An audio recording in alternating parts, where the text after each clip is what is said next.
দিনটা ছিল 2020 সালের 3রা জানুয়ারি, শুক্রবার।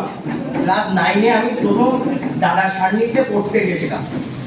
ছোট থেকেই অনেক শিক্ষকের সান্নিধ্য পেয়েছিলাম, কিন্তু তাদের মধ্যে দাদা আমার কাছে অন্যতম। ছোট থেকেই একটা ধারণা ছিল শিক্ষক মানে গম্ভীর, রাগী, কিন্তু দাদার সান্নিধ্যে আসার পর এই ধারণা আমার সম্পূর্ণভাবে ভেঙে যায়।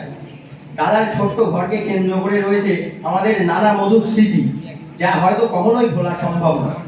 কিন্তু সময়ের কালক্রমে আজ আমরা বিদায়ের প্রাকলগ্নে এসে উপস্থিত হয়েছি। মন না চাইলেও আজকে আমাদের দাদার থেকে বিদায় নিতে হবে, সবকিছুর মায়া ভুলে এগিয়ে যেতে হবে। দাদা সেন্টার থেকে আজ আমাদের আনুষ্ঠানিকভাবে বিদায় হলেও দাদার সাথে কাটানো স্মৃতি আমাদের মনের মণিকোঠায় আজীবন রয়ে যাবে। দাদার থেকে প্রাপ্ত শিক্ষা নিয়ে ভবিষ্যতের দিকে এগিয়ে যেতে চাই এবং দাদার সাথে আমাদের যে সম্পর্কের মেলবন্ধন তা চিরকালীন অটুট রাখতে চাই। যাই হোক, আমার বক্তব্য দীর্ঘায়িত করবো না, এই বলে আমি আমার সংক্ষিপ্ত বক্তব্য শেষ করছি।